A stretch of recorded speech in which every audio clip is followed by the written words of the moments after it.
Welcome to Seven Dooms for Sandpoint, Chapter 4, Footprints on the Roof, Episode 41. Velynia, you are pressed into the shadows of a borrowed room. The air still cold from your confrontation with the shadowed woman. Her warning about Shada echoes in your mind, half remembered, half denied. Shadow stands across the wall. The world feels held, like it's waiting for someone to blink first. Icselo. Outside the hagfish, you stand alone in the street, frustration knotting in your chest. Your eyes scan doorways and windows, searching as if you'd find Velynia by simply looking in the windows of buildings, looking for answers. You're looking for direction. The tavern's lantern sways overhead and behind you, its light dragging long shadows across the cobblestones. Sandpoint feels quiet. Too quiet. Like the pause before a scream. Lumi, Millie, Natalin. Outside in Vashti's place, chaos blooms. We see the scene play out in slow motion. Shada jerks awake with a sharp, ragged gasp, her body convulsing as if dragged back from the brink. The drug-induced stillness shatters. Her eyes are wide, unfocused, feral with terror. She claws at the air, sobbing, trying to speak, but only managing broken sounds. Fear radiates from her in waves. And then, a thud. Velynia. The sound comes from something directly above you. Something heavy lands on the rooftop. Dust drifts from the ceiling beams as they groan under an immense weight, slow, deliberate. Footsteps scrape across the roof. Each one bends wood that should not bend. A guttural growl rolls through the night. A wet animal snort. Shut up, Kaeryn. Stop! Then, the shadow hits the window. Oh my fucking god. I press myself into whatever corner I'm in. A massive silhouette leaps from the roof, passing across the glass in a blur of motion and fire. For a fraction of a second, the room is washed in yellow-orange light, flames wreathing a shape too large, too wrong. It was just the shadow that hit the window. It lands in the street. Icselo. Oh my god. You see it as a streak of fire slamming into the road a few hundred feet away. The impact shakes the ground. Flames flare outward as the creature rears back, unleashing a monstrous roar that claws at your spine. Then, it charges. Cobblestones explode beneath its hooves as it barrels straight towards you, heat rolling off its body in waves.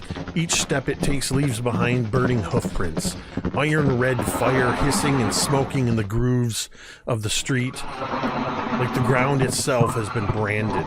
The distance closes too fast. Halfway to you, the air warps. Occult symbols, angular, spiraling glyphs burned in sickly orange light, flare around the devil's body mid-stride. There is no pause, no break in momentum. Reality folds. The creature vanishes in a flash of fire and reappears, still running, now barely 20 feet away from you. Its charge uninterrupted, its roar louder, closer, impossible. It crashes towards you in a blur of heat and muscle, skidding to a brutal halt at the last possible instant, trying to trample you beneath its flaming hooves. Please make a reflex saving throw. Oh my god. Oh my god. The burning hoofprints continue to smolder behind it. A scorched broken line marking the path it should never have been able to take. You get a closer look now. The body and hooves of a powerful horse. Yet it moves wrong. Its elongated equine face is twisted, skeletal fangs bared beneath milky, sightless eyes. A pox-spotted hide stretches over rippling muscle.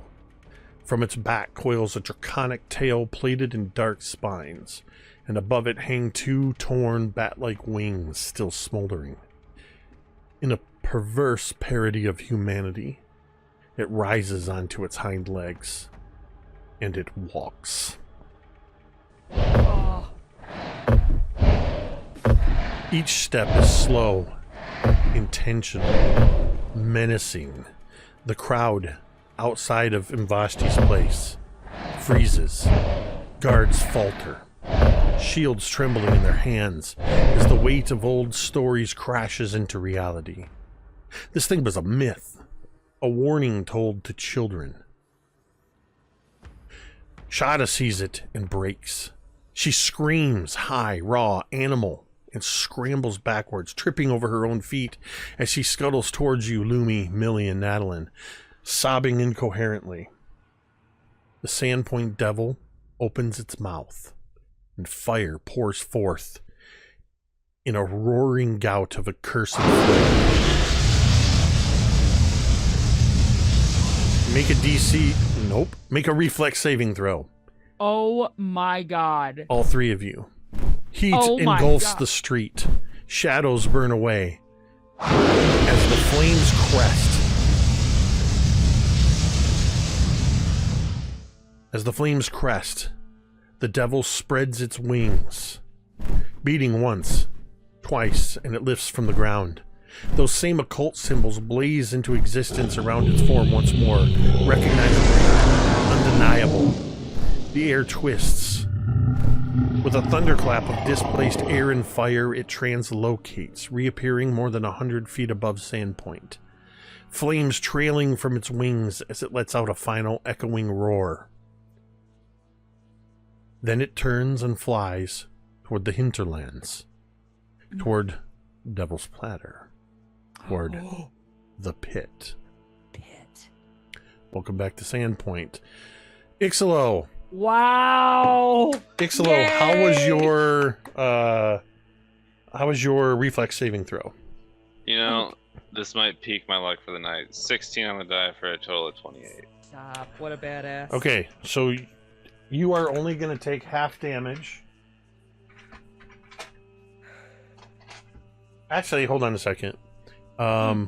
I think for this particular thing, as it came screeching to a halt, skidding next to you, and its burning hooves were, it's like one of those classic scenes, the camera's jostling, and it's like, as it attempted to trample you, I just need to double check. Okay, you do take half damage. So that's going to be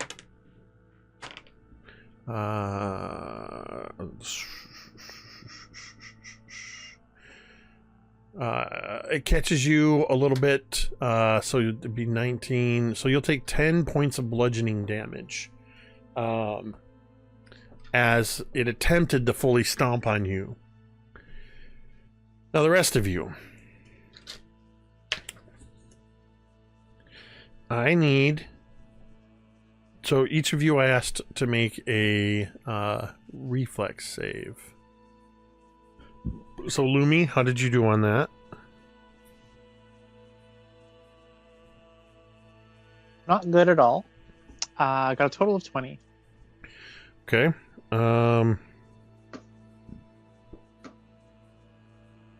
Millie? Also a dirty 20. Wow.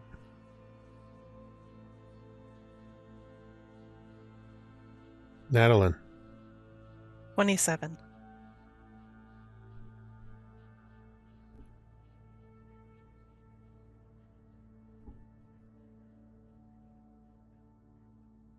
Now, I need somebody to... Dibs. Okay, you're going to roll for Shada. Okay. So make a reflex save plus 12 for Shada. Haha, I rolled like shit. It's an 18. Okay. Fuck Shada. I would like somebody to roll for Jolin. Oh man. This would be reflex plus 4. Right. Um, Reflex plus 4. Jolin died. That's a 7 plus 4 is 11. Ugh, no. Okay. Shut up, Aaron. Okay, we got 5 guards on the scene, so I'm gonna have each of you roll a d20. And it's gonna be reflex, say plus 6 to your die roll. Somebody give me a number. I got a nat 1 for somebody. That Someone is. else got an 8. Hold on. Oh. Cell Ember. just Cell killing Ember people. has a Put these away. has the 1. What did you call Tamiko? 8 8. on the die. So that'd be a 14. That's not too bad. It's pretty bad. Okay. It's a critical fail for Oh. Finka Holder. Next up, I got an 11 plus 6 for 17. Oh my god, these people are so wrecked. Goran Hold. Whoops, I'm writing his name next to his Well, name. they don't call it, 7 paradises in Sandpoint. That's so true. Next. Wow, that would be a hell of a crossover episode. Baron or Kaeryn?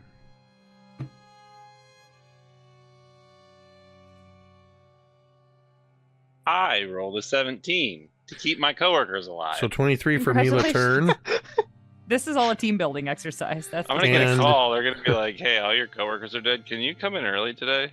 Oh, no. Kaeryn, what'd you Damn get? it, dude. I rolled an 18 plus 6, that's 24. Okay. I'm trying to keep you from not having to work so much. Okay, so There you go. I've got Lumi, Millie, Shada, Goran have all failed. Jolin, Finka, and Cell have all critically failed. Natalin, Kinnit, and Mila have all passed. I need. We're gonna have to find somewhere else for Velynia to live. I was thinking the church. So I mean, what if I happened? live at all? That's a hell of a if. What happened was when the Sandpoint Devil breathed out at you, it blew out its. So I need 6 of those. I need all 10. The suspense. It is blew killing out me. its accursed flame. That's so many dice.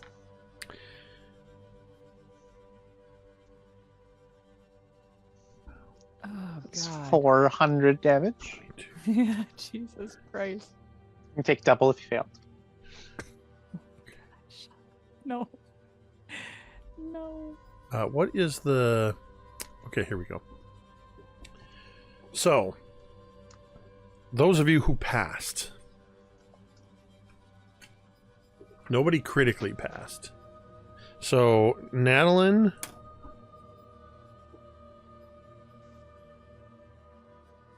Let me figure this out here real quick.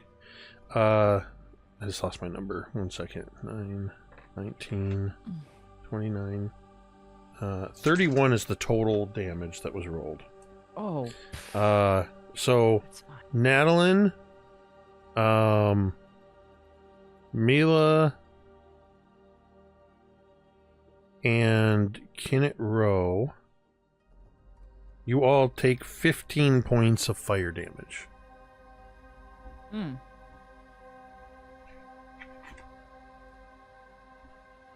Lumi, Millie, Shada, Yeah, we take the full 31. hold on. Yeah, you take the full 31 along with Goran. You are all.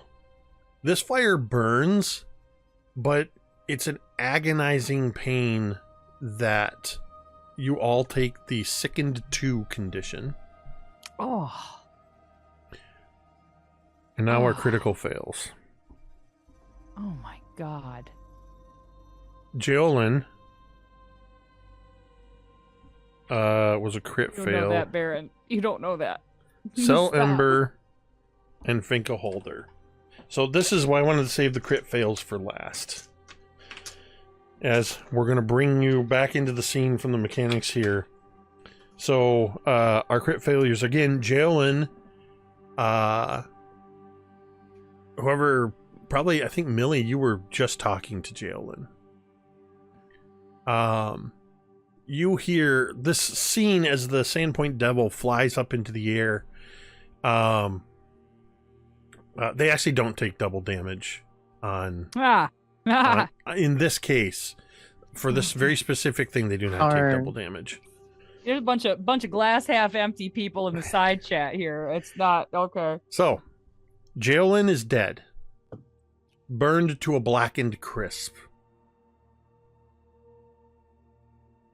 Those of you who caught fire are probably also screaming in pain.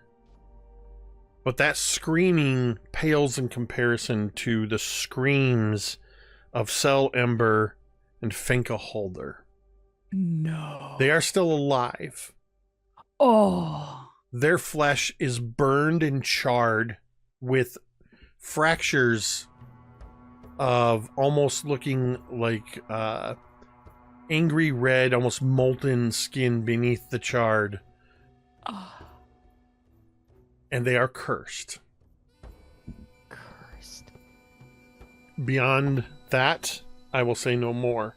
But Cell Ember and Finka Holder have fallen to the ground. They're clawing at their blackened skin, screaming in pain. Several of you have taken a big chunk of damage. How is everybody reacting to this scene? And you're not that far away from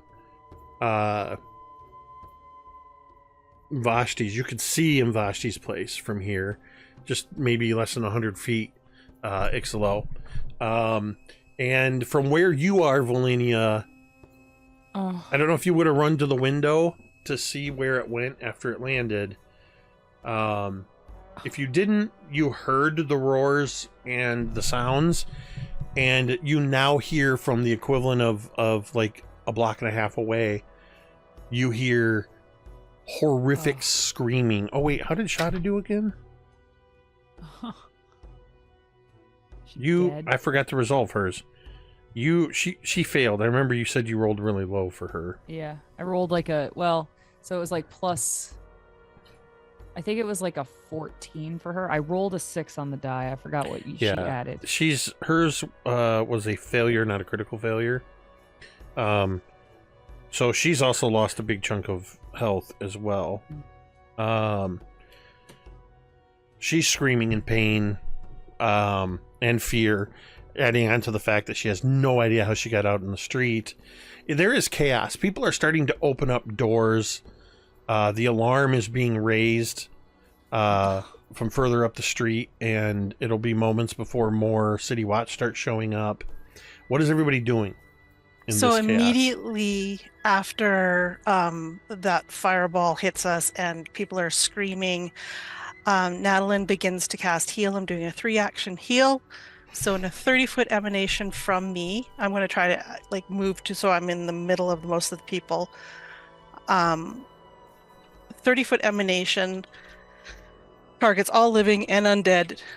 It doesn't even matter. They're going to get a D8 plus 8 healing from me. Millie's going to start tossing out rousing splashes, which is a cantrip that gives people some temporary HP and douses burning. Douses persistent acid or fire damage. So there's no persistent fire that's happening. But between that, the cooling nature of that, and because 3rd degree cursed flame, you're supposed to run under cold water, right? To be fair, I think you're supposed to put butter on it. Sorry. Once somebody has 3rd-degree thickness burns, the nerve endings have already been shot, so the pain actually isn't that bad anymore. Wow. Except in the case This has of been medical information here at Mini Touring Domain. You also Welcome. can get stuck with So- chronic burning sensation. is that brought to you by a different version of the pit? Yes. The so as this wave of in the middle of this chaos between Natalin and Millie, some of those such as Shada, Goran, Mila, Kinnit, and of course those of your party are taking some relief in that.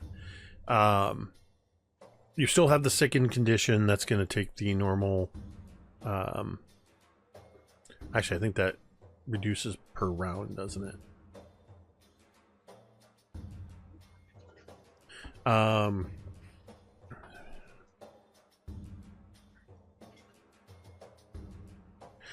Anyway, Cell and Finka continue to scream in pain. So while they're still screaming in pain, I will cast heal over and over and over again. I got 4 of them, and I will cast all 4 if I have to.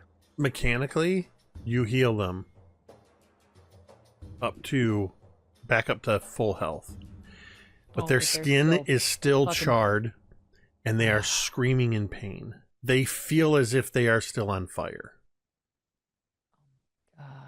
They Lumi are cursed. Okay. Lumi, like, dazed, flinching, kind of like her eyes, smolder shut from like the soot and the explosion. Her head like ringing and dazed. She like staggers, opening her eyes, feeling like the tidal wave of healing wash over her. She staggers forward and she looks to the sky, seeing the Sandpoint devil flying away. And she limps forward, looking up. The devil! I was right, it's real! Oh. And she's going to like try to gather herself and begin to chase it down this follow in its wake down the street. Though I know that she's probably not going to be able to keep up with it, especially because she is quite sickened by the fiery blast and will probably like end up slumped against some building's wall, like Especially- a few strides down. Especially since as it's flying, you see it easy to trace in the night sky because of the trail of flames behind it. And then all of a sudden there'll be this and it appears further on a couple more times as it uses some occult magic to propel itself forward. She leans against like a lamppost, coughing up and wheezing from the conflagration, doubled over. She wants to go chase this thing down. So you all see, somebody would see Lumi stumbling away, trying to follow this thing. I don't, because I'm worried about the 2 screaming people. I'm going to try something on one of them, see if it helps. I don't know if it will or not, but I'm going to cast Sound Body on one. I will touch whoever's closest. Is it Syl or whatever? I'll touch her gently in one of the least burnt spaces. Ew. So that I don't hurt her more. Basically, if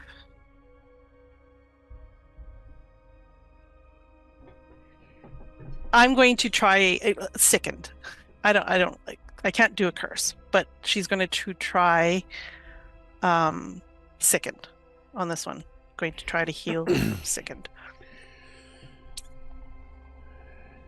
You try pouring your divine magic over Cell and Finka,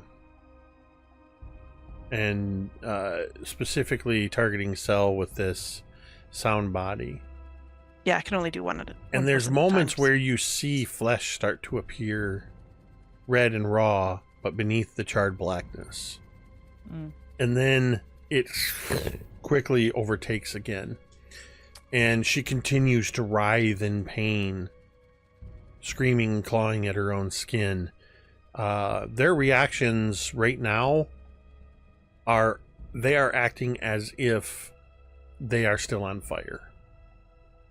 Wow. And the intensity of it, you don't need to make some kind of insight roll to know that it wouldn't take long for that kind of a feeling to drive somebody mad.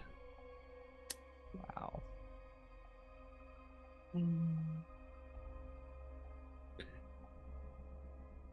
Icselo is looking for Harry. Oh my God. Harry's back at the. Harry's Harry's back at the. Well, a bunch of Rusty shit went Dragon. on outside, so I imagine a bunch of people came outside. I'd say, yeah, I mean, by now the screaming has attracted people from the Hagfish, definitely people from Let me rephrase this then, actually. the Rusty Dragon. They're coming out onto the street. Icselo goes full town guard and is like getting people off the streets. Maybe there's like a bell or something on like a corner that he passes by that he can ring to like get some sort of notification out. I'm approaching the scene, but I'm looking for Harry because I need him to fetch Father Xanthus. We need somebody of holy nature that's going on here. I just got kicked by a horse demon. That looks a lot worse. We need Father Xanthus. Yeah, and as soon as Natalin would be calling out for somebody to get Father Xanthus, as soon as she finds out like that her magic is not enough for these two wounded, she sounds pretty desperate when she screams it out.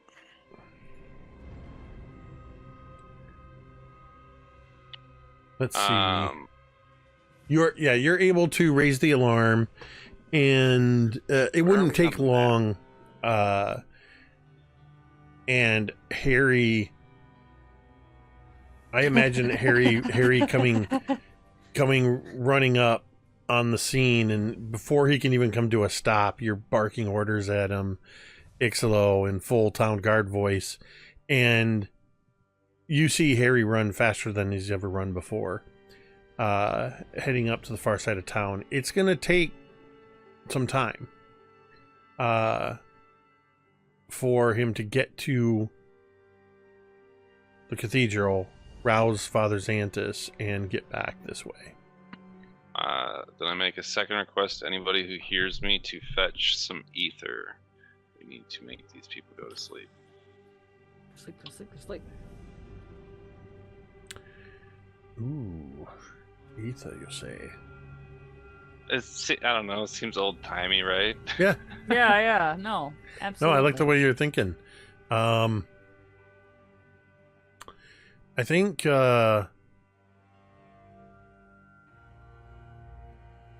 as you say this, and there's a lot of, by now the closest tavern was the Hagfish, and quite a few people are like looking around like nobody here's a doctor.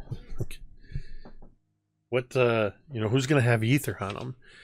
And then behind you, Icselo, there's a couple of the patrons from the Hagfish, and one of them's like kind of next to the other one, and he's going, "Come on, listen! I can't stand to listen to these screaming. Just give it to him." And you see the woman that he's with is shaking her head, and she's like, "I ain't going to jail over this." And It's hard drugs. this little bit of an I can't arrest argument. you if I'm busy. Hand it over. She reaches into a satchel, and it's barely out, and her partner with her grabs the small bottle of ether, and the rag that she has with it, recreational ether, and he Get it at hands the it to gas you. station. I mean, I don't think it's rocket science. I pour some on the rag. I let it waft a little bit. I try to put them to sleep without killing them. Give it a little sniff to make sure it's working. Yeah.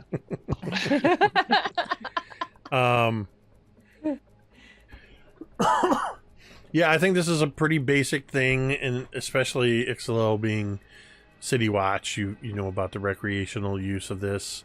Not widespread, but it was your proximity to a less scrupulous tavern that allowed it to be so readily available. You don't know how long it's going to last. There's only enough in here to administer, basically to knock the two of them unconscious.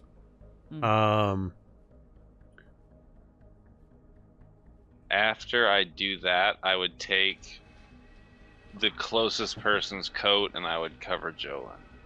And I'm just going to try and get people away from here. Is there nothing left of Jolyn? Technically, there are wool blankets outside because they were using them as the stretcher. Oh, yeah. Yeah, there was a wool blanket that was dropped on the ground when Shada woke up. Assuming it's not burnt to hell. It's singed. The devil was targeting people that were standing. Shada blocked most of it. Yeah. Oh, good. I think it's definitely charred, singed around the edges, but there's enough of it that Icselo can grab it and cover the burnt body of Jolyn. I know a ton of my dudes got cooked. You still have Goran. Goran, who's normally pretty composed, seems a little shook up and watching over your shoulder as you take care of his partner, his watch partner, Finka, and is equally concerned for Sel. And then Mila Turn and Kinnet Rowe both burned up pretty bad, but they're professional city watch. They're a little shook up, but they almost immediately, like, you turn around and look and they're just literally standing there like waiting for orders.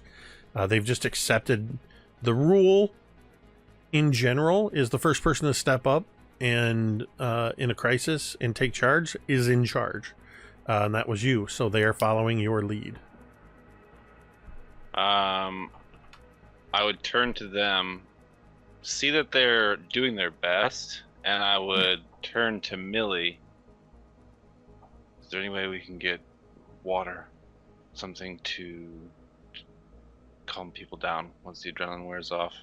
They point to my men. They look good now, but they'll be nothing for me here in about 10 minutes. Turning to Goran, go find Baylor. Go quick.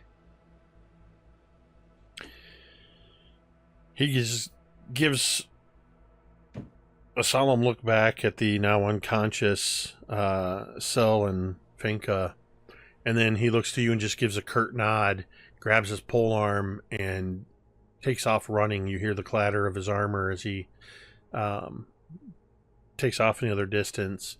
I'd say by now he gets maybe halfway down the street towards the garrison, and you hear the approaching clatter of several more feet on the road, plus the clattering of armor, and Goran catches a couple people up, but continues on to the garrison as more guards are showing up. Yeah, go ahead. I don't want to interrupt you. You're on a roll. No, I mean, no, that's it. Millie's going to start when Icselo says something to her. She's gonna think, oh, water, right, and she's gonna head towards the questionable place. I know she's gonna head towards the hagfish, and what is it, to try to get not that water. She's gonna try to get some water, but on her way, she's going to see Lumi stumbling off all alone. So instead, I assume some people from inside the hagfish, like Yargi at least, would have come outside. There's several people. That's where Icselo got the ether from. And what is it? And Millie stands up straight, still burnt, and says, "Bring out water, as many carafes as you can." What a badass. Oh my God, Jesus Christ. They kind of look at you for a half a second, but then as soon as you say that, they go, oh, and they like leap into action. I think there's that moment of everybody's just sort of waiting for somebody to do what Millie just asked. And when you like, yow, like literally It is like a half the gun crowd going off at turns, the beginning of the race. and like most And then places, she goes running after Lumi. like most places in town, they all have access to clean well water or spring water. Surprisingly, the hagfish is known for their chilled water with citrus peel and salt. Oh my god. They're not They getting have that. artisan water. How nice. They come out with a bunch With of. or without the hagfish oil? Do you want it still or sparkling? Someone asks. They show up with just armfuls of LaCroix. No, they're able to do exactly as you said. It'll take a few minutes, and I think the crowd just sort of naturally forms a bit of a water brigade, and carafes of water very quickly are brought out, as is any food that was untouched but already on tables. They're starting bowls of stew, whole loaves of bread, desserts, chunks of meat. Crisis situation, not a tailgate. No, Uh-huh. it's trying to make Somebody sure. brings buffalo chicken dip out with Fritos, and they're like, could anybody make use of this? I think it ends up with the situation, Millie, that within several minutes you suddenly find that there are about 6 carafes of water and several baskets of food that have been placed on the ground or around, and people are just shrugging, like, and somebody actually looks to you, Millie, like, what else do you need? Millie already took off. Oh. However far Lumi got, right? Like, Okay. Bandages, linens, clean cloths. Oh, I would say Natalin's taken over barking the orders. I think Lawn chairs, as many lawn chairs as you can find. so. It doesn't take long A picnic before table. it doesn't take long before the city watch shows up, and they begin to. It happens to be close enough to when the night watch would have taken up their shift that some of them were already showing up. So the night watch lead, Deputy Brennick Harth, as well as several others show up, and of course they immediately are concerned because Sil Ember, like Icselo, they're members of the Night Watch, and Deputy Harth very quickly gets control of the situation, and starts to cordon off people, and they will very quickly take control of the scene. They might ask you a couple questions about what's going on, Natalin and Icselo, but they're very quickly taking over the scene. So they would find me tending to the 2 hurt ones that Icselo has managed to knock out. But there's not much I can do. But that is where I am at. I'm sitting there trying to keep them as comfortable as possible, and now that they've been knocked out, to make sure that they, are still breathing, that kind of thing. Just keeping an eye on them, waiting for somebody to actually be able to do something. Up the street, around the time you catch up to Lumi, Millie, Lumi's the equivalent of a couple blocks, leaning against the building, trying not to hurl, maybe succeeding, maybe not, from the sickness. You yourself are struggling a bit with the sickened condition for a little bit. It's been a lightly limp jog, puke kind of situation every few steps. About that point, you hear, and maybe it's just a little too soon, you hear the sound of horse hooves on cobblestone as you hear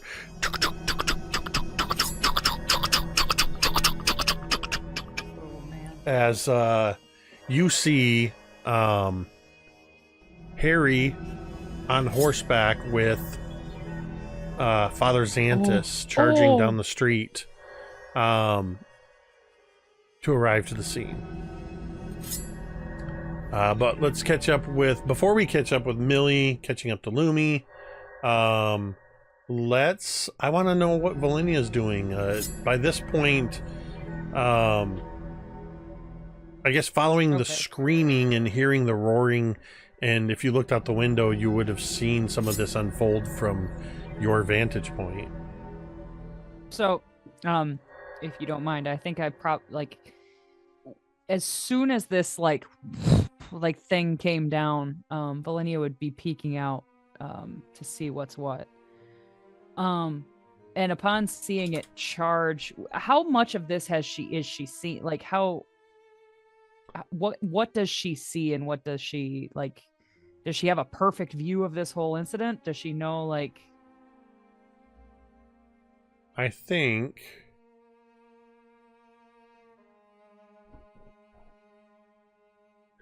because I know that you are in a second floor window. I'll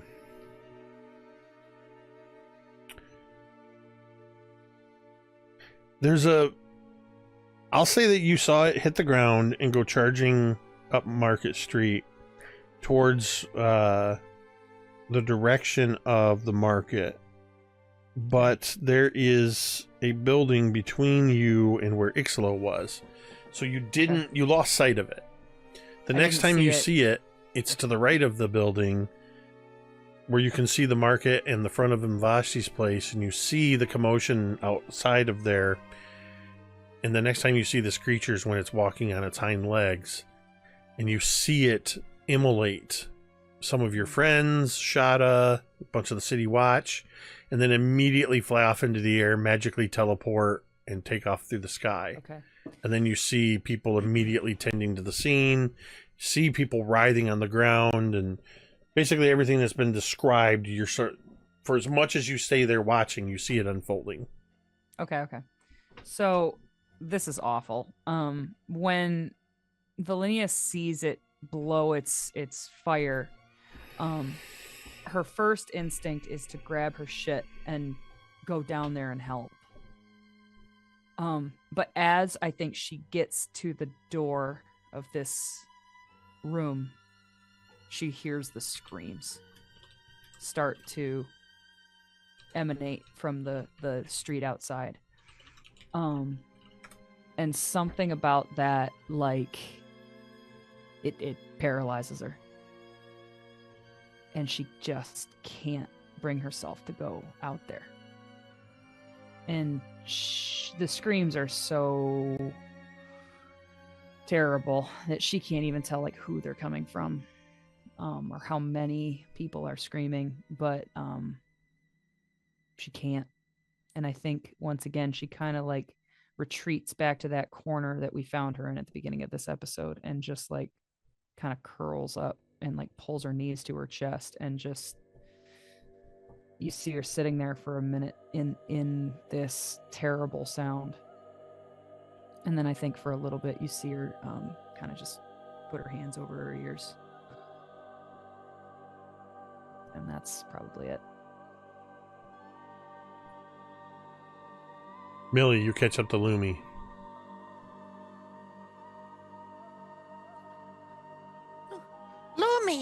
Lumi, where are you going? We have to catch it. Lumi, The thing, it's Lumi. real. Do you know how big this Yes. is? Do you know how much this means? it's We have a to very find big it. deal. Lumi, look at me. Get the others. We need to go. We need to go Lumi, now. look at me. And Millie grabs Oh. Lumi by the shoulders Oh, and points her head so that you can see Millie's singed hair, blackened part of her skin, blackened apron. We were ambushed, Lumi. We are not in any condition to go running after it. Just us. We have to find it.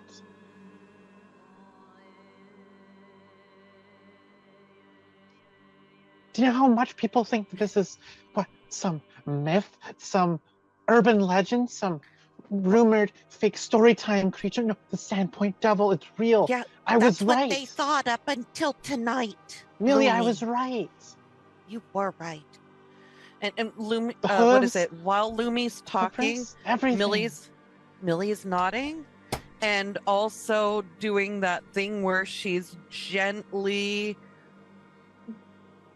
leading Lumi Yep. back the way Yep. we came. Yeah. Yeah. That's right. But you know what? They're going to believe you after tonight. How could they not?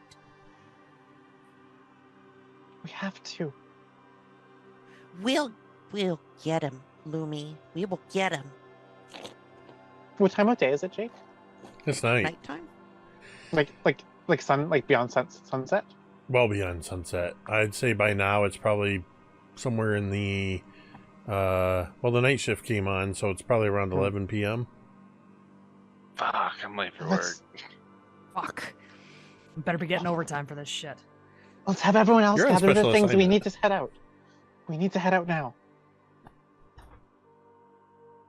Before it gets too far away. Lumi. Let's go find the others.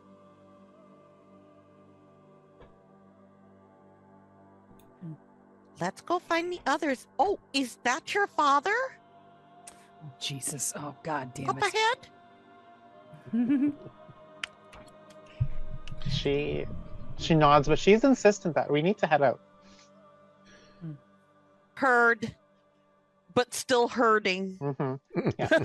Oh, that's awesome. Like Lumi will come back with you, but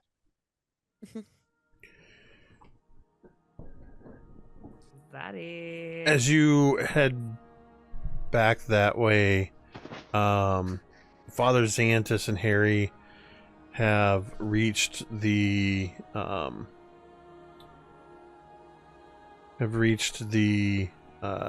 scene, and Xantus actually he kind of looks at the looks over Cell and Finka, and he sees the empty bottle of ether and kind of nods Who's doing approvingly. drugs? Quick thinking, whoever did this. And he actually attempts, and Natalin, if you're still there watching over them, you would see as the first thing Father Xantus attempts to do is casting some basic healing spells. I think as I see him come up to that, I would have gone to him and let him know what I did already. Excellent. Yeah. So as you say that, he starts thinking, and he has a leather satchel, almost like a messenger bag, over his shoulder, and he kind of pulls it around the front, and he starts digging around in the bag, and somebody roll me a D100, please. I will. I feel like this is going to go great. 47.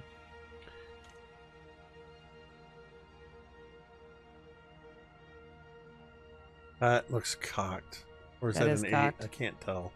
I'm gonna It's re-roll an 8 or a that. 2. One of the two. Reroll it.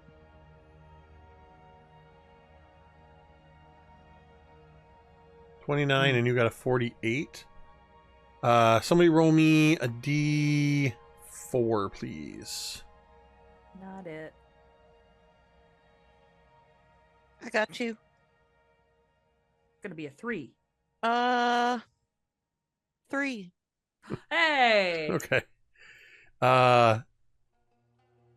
Xantus digs around, and it is fortunate that he has 3 scrolls of cleanse affliction in amidst everything else he has.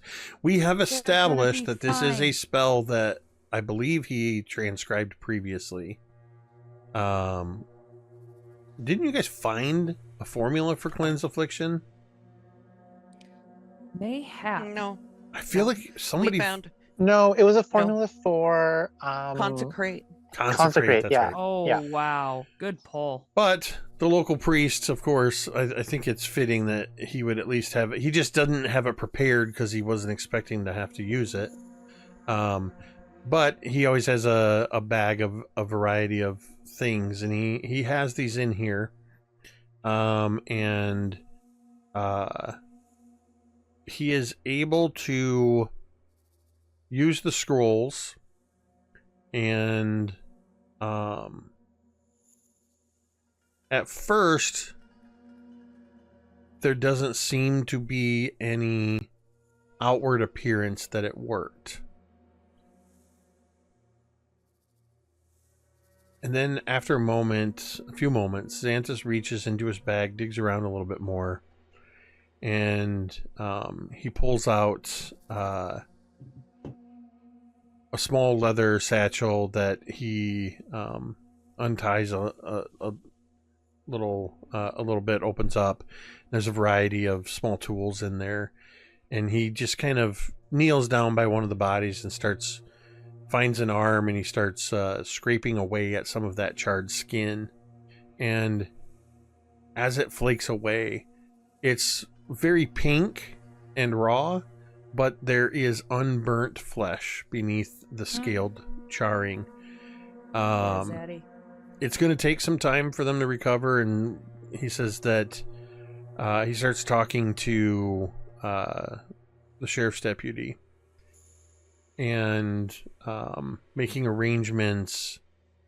He sends Harry back with the horse to go get a cart, and basically he's going to take the bodies to the cathedral, the people to the cathedral, the human living people, to in order to keep them under observation overnight, because they went through a pretty horrific ordeal, and they're gonna need somebody there when they wake up.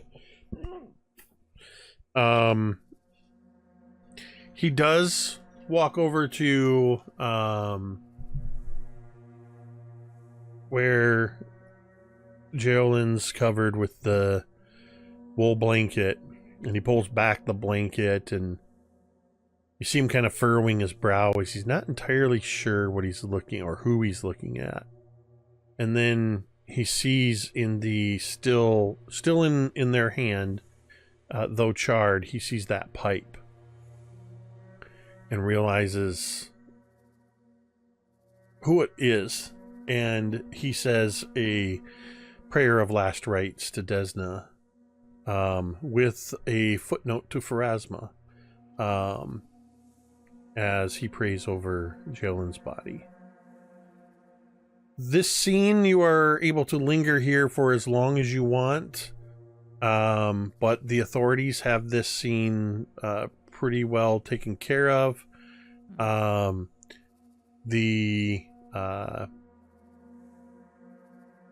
The City Watch is getting people to go back into the Hagfish and go back to the Rusty Dragon down the street and go back into their houses or what have you. A couple of the guards, they do take some of the food that was brought out. Sweet tacos. Who brought tacos? These tacos, I've never thought of eating them on the street. Somebody should make this a thing. The whole new frickin' industry. There's one person in the Hagfish who just has an idea for food carts. They realize they'll never be able to say where they thought of the idea. It was that night that a whole bunch of people were massacred. That night. But you guys are all free to gather together here, elsewhere, talk to Father Xanthus, each other, or any of the City Watch if you wish. What would you all like to do? Millie will approach Father Xanthus, and just say, Father Xanthus, don't stop the work that you're doing. I just wanted to grab your ear briefly. I'm not sure if there's anything you can do or say, but you have a better chance than I do. Lumi's in a little bit of shock after this incident, and she's hell-bent on running out right now to try to track that creature down. And I know, and you know, in our wisdom, that that's not the best idea. but I'm not getting through to her.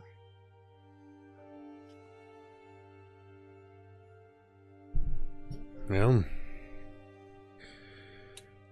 I can try talking to her.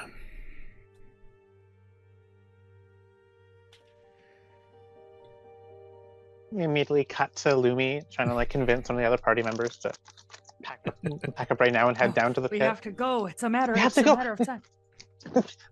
It's real. We have to go track it down now before it hides in whatever lair it has again.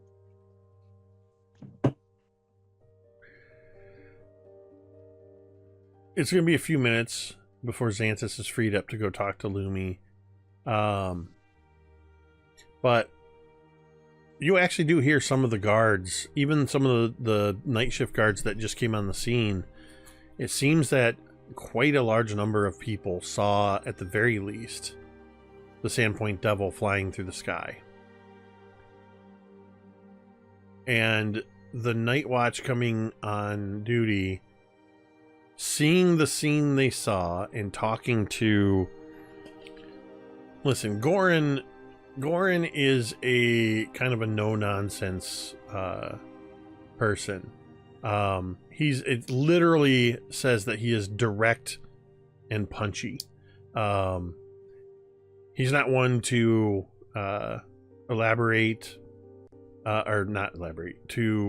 exaggerate.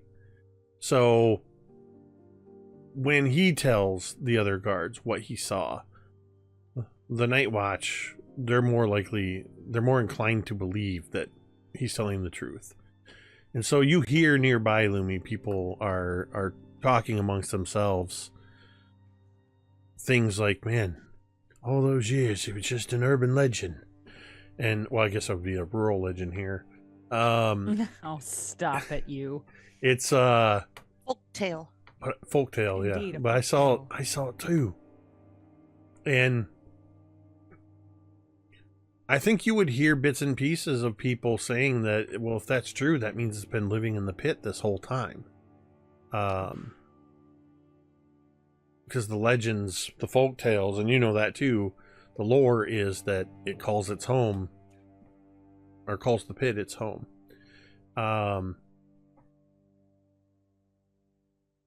Seeing the that Harry is now on his way to go fetch a wagon and come back, Xanthus will walk over to where you are, Lumi, and he's kind of wiping his hands on the front of his robes and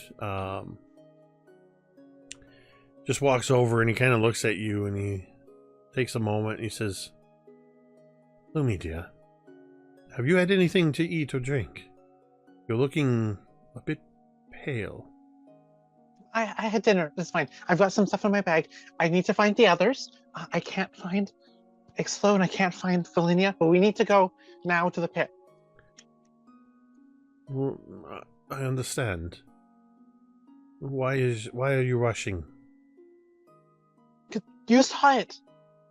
That was the Sandpoint Devil. It's real. And it hurt people of Sandpoint. You know how long I've been chasing that thing down and how many people told me that it's not real and I'm chasing after ghosts and I'm extremely silly for trying to look into things like this. Do you understand? This is so important to me. This is so important for Sandpoint. We can't have a monster like that attacking our homes and our people. Do you remember when I left home for the first time? Because I was wanting to find this thing.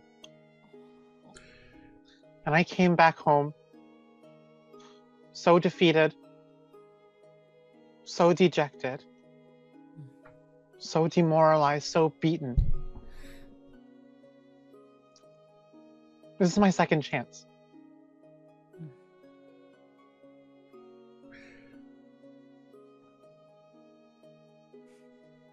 The Sandpoint Devil. The stories of the Sandpoint Devil have persisted for decades. And you have seen it for yourself. You have seen in one sudden display of power what it could do as he looks around at the scene of chaos.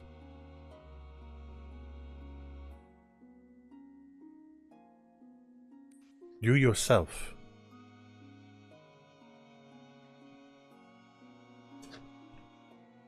were a victim of its power.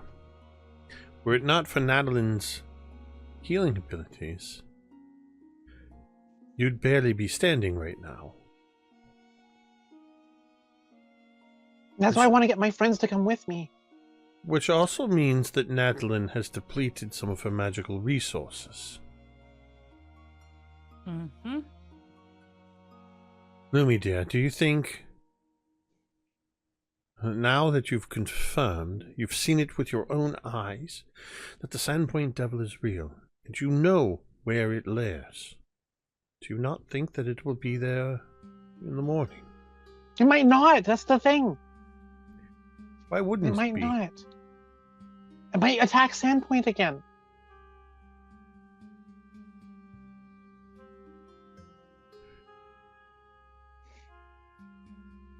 Xanthus takes a deep breath. And he looks around. I'm actually going to do a die roll here real quick. Oh. You guys gotta let me know if I leave dice on your face. The D100s Tamiko have been did. up the whole time. You have to verbally tell me, because I'm not going to see messages. Gotcha. 16. Okay. Xanthus, takes a deep sigh. How looks much at trouble you. this town is in. We Lumi, have to do something. as I understand it, you were here with Millie and Natalin.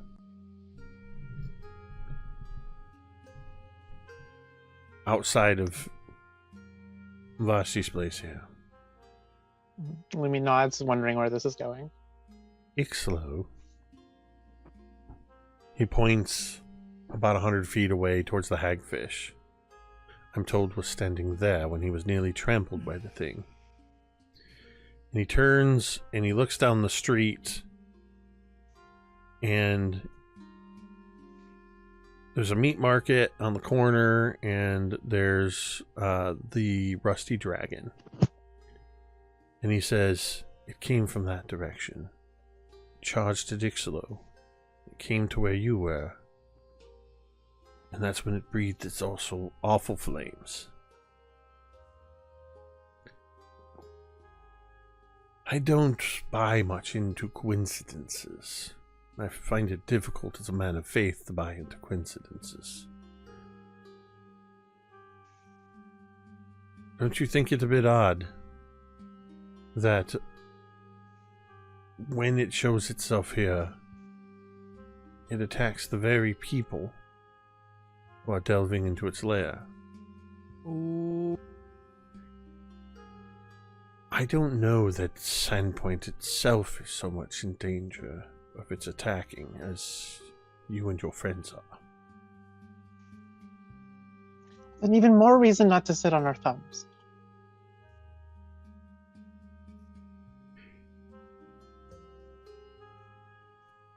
I don't think that...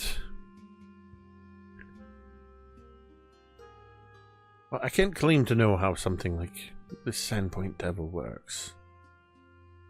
But based on the telling of how it acted, if it is held to the same laws of magic as you, Natalin, are, and others, itself it may have to rest before it can replenish its resources that it's depleted. Another reason not to sit on our thumbs.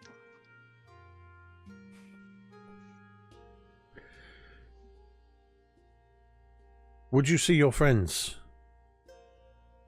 suffer the fate of these two guards? No, no. No, I wouldn't let that happen. Mm. I only ask that you exercise caution. You are beyond You are beyond a point where I can even pretend to have any authority over you. You are your own person, Lumi. And your choices and your decisions, whether I agree with them or not, are yours to make. I can only guide you as much as you will let me. And ask that you rely on what you know of your teachings of Desna, and seek her guidance and make the right decision. I would caution you against going this very moment, but I cannot stop you. But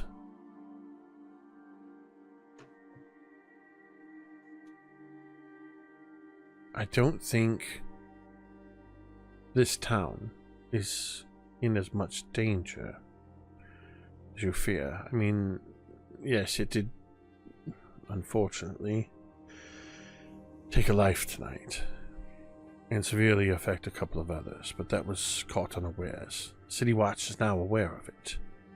They are more than formidable to deal with this thing. Understand, when I said that my theory is that it was coming after you specifically, I don't say this for you to wear this as some sort of blame. I simply think that whatever's happening in town here, you and your friends are gaining quite the reputation, despite Conscon and his efforts to sully your names. More people in town see what you're trying to do. You have the potential to influence a lot of people. I just would rather see you do so a little more prepared, but then you are already far more prepared for this world than I ever could take credit for teaching you. Well, I'm going to go see what the others think then. That is wise, to seek the counsel of your friends. And I think about this time you hear the slower gait of the horse, and you hear the rumbling, rattling of a four-wheeled wagon approaching as Harry shows up with the horse and the cart, and Xantus kind of... That would be Harry. I have some wounded to tend to. Damn it. That got me. That was funny. And Lumi, as you go to seek the counsel of your friends, the guards help Xantus to load Cell and Finka, as well as the body of Jolyn wrapped in the blanket. We're going to take a break. Okay. Damn it. No, Jolyn. I'm so sad. We will take a short break, and we will see you on the other side. And we're back. So right after we went to break, I had Millie, Lumi, Natalin, and Icselo roll perception checks for me. I asked Cari to roll a d20. I didn't tell you what I was rolling. You rolled an 18. I did. I'm adding a 12 to that, which makes it a 30, because 30. that is Shada's stealth. In all of the chaos and everybody treating wounds and checking on each other, nobody checked on Shada. Shada has slipped into the shadows. Fuck you, Shada. Fuck you.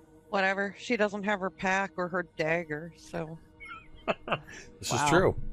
Thanks, Tamiko. That makes me feel better. I don't even know her, so... Nope, during that whole exchange, I was waiting to see if anybody was tending to Shada or asking about Shada, and nobody mentioned Shada once. And I figured I'd see if anybody noticed if she slipped away. The highest roll we had on perception, I think, was a 28. and she got a 30 on her stealth, so she manages to slip into the shadows. In the meantime, I She believe disappeared right before Icselo turned in her Yeah, I was gonna direction. say it was very much like when Icselo just missed Lala that one Oh time. my god, yeah, right? Worst fucking It's detective. Icselo. It's like that scene in the movie where we see Shada slip into the shadow, and maybe she bumped a single like lantern that went dun, dun, dun, dun, and you just looked just as it had stopped moving, and you just stare in that direction for a moment, and then sort of shrug and move on. I Anyway. mean, to be fair, you were watching your coworkers die, so I think you were a That's little a- bit I mean, yeah. preoccupied. Distracted. She's an expert. Understandably. She's an expert at using distractions. So, in the meantime, what are you guys doing? I believe Lumi was looking to find everybody with a plan.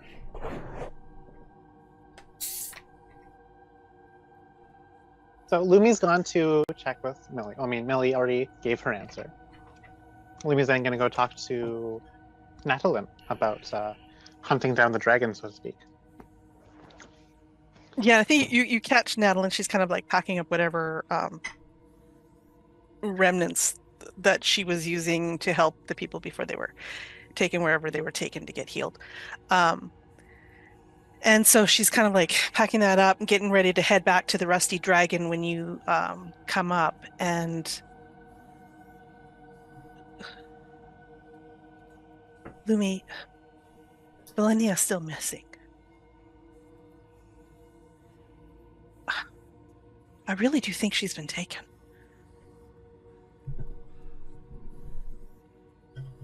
By the Sandpoint Devil. Yeah. And we Or the just- cultists to go with them, yes. And Maybe this was the distraction to. Oh my god. I think She we really need to- is. She go really is find her. taken. Yes. Are We you- need to go find her now. Are you ready to go? I just need to stop back at the Rusty Dragon, pick up my stuff, and ready to go. Okay, I'll meet you at the south gate in like 20 minutes. If that works with You'll tell the others, and I'll see if Icselo can come too. sure. Okay. 20 minutes, South Gate. And Lumi will try to find Icselo. And Natalin will hurry back to the Rusty Dragon to pack her stuff. When you get to the Rusty Dragon, I think as you enter the Rusty Dragon, you see that Beth Anna is doing her best to keep people calm. Not only did the patrons that came outside to see what was happening come back in, but a few of the people that were told to go home instead chose to come to the Rusty Dragon. So it's a little busier tonight than usual. She's holding her own just fine. I'd kind of like to sneak in the back door, so that we're closer to where my room might be. Yeah. Because I want to get in and out without. I mean, I probably look afraid at this moment, so I don't want to make a scene. Yeah, when we get you in can and out. definitely, Yeah. but this is like something you could see through the windows. Yeah. And then you move around to the back, and your room, of course, there's a back entrance, and your room would be up on the second floor.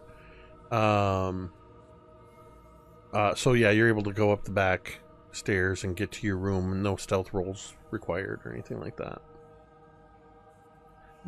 You just going to your room long enough to gather up your stuff?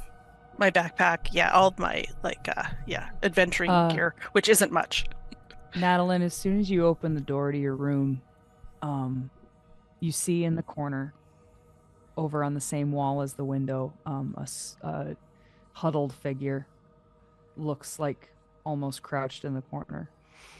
And upon hearing the door open, this figure springs to their feet. I think there's an instant reaction as I start to cast a spell before maybe I recognize that it's. Mayhap. Hope to God you do, because it is Velynia. And I think there was a split second before she sprang to her feet that you saw something that you have never seen. And she just looked like a scared little girl, essentially. And as soon as she sees the door open, she springs to her feet, and that hardness that you're used to reappears. And she has her blade out, and she kind of like looks at you and realizes, like, of course it's you. She doesn't even know why she drew her blade, but she just kind of like looks at you, embarrassed almost. I think there's a And- moment too, as soon as I like recognize that it's you, you spring up. I'm getting ready to to run to you because the thing I saw first was that you were in distress. I was going to run to you. A hug was in mind until I see you stand up with a blade, and I think you see Natalin just kind of stop in that mid stride, and then kind of almost like back away. And that breaks her heart to see that look on your face. And you see that she has like a slash on her cheek, and she's bleeding all down her cheek. I imagine it's even like on her clothing at this point. And she just kind of like looks at you at first, and then breaks eye contact and just says, I didn't know where else to go. And with that, Natalin would close the distance. She would kind of like lower your hand that's holding the dagger out of the way, and then with her other hand put it around your shoulders and lead you to the bed and sit you down on it. And I go, I just move with you in that moment. And I just sit, and I think Velynia is shaking in that way that you do when you're freezing cold, truly involuntary, and she's just trying to like tighten every muscle to keep this from happening, but she can't. Natalin would take one of maybe the blankets that's on the bed.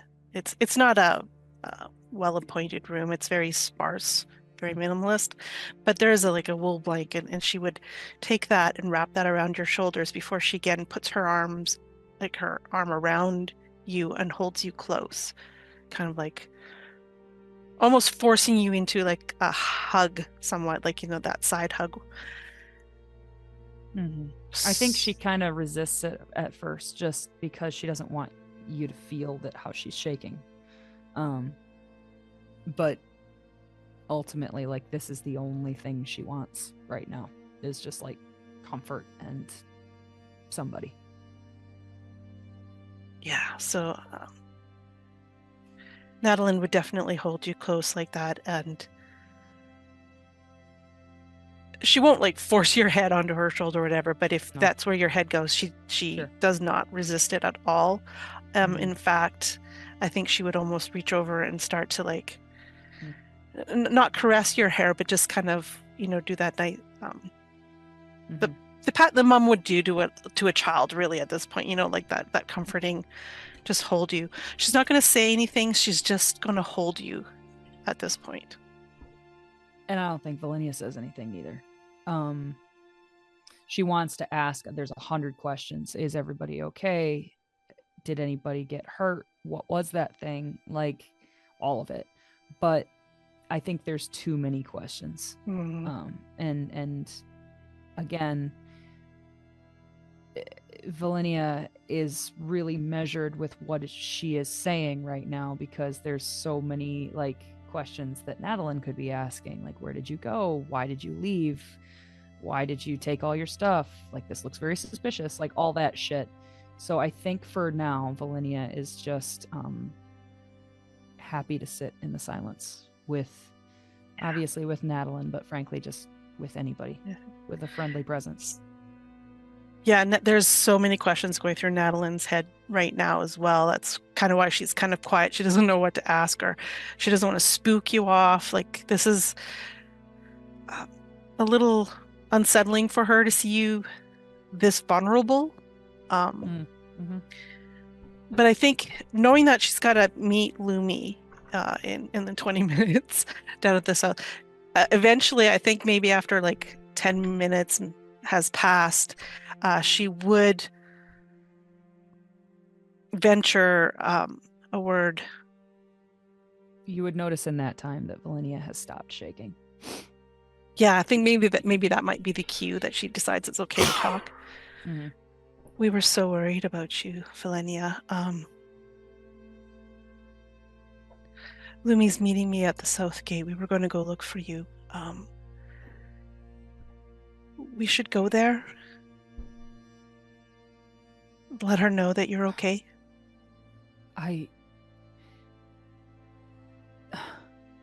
That at Mavashti's place, there were guards. There were lots of guards. Were they there about? Were they there about somebody being killed? We were so afraid it was you. There was a call that a woman had perished. We were all running around. We were so afraid, but she was fine. Well, fine until that thing came. And I think this is the moment that Natalin realizes she doesn't know where that woman went, but she doesn't even know the significance really. But she's like, and then that Sandpoint devil came. Velynia, it's chaos. So afraid. I'm so glad you are here.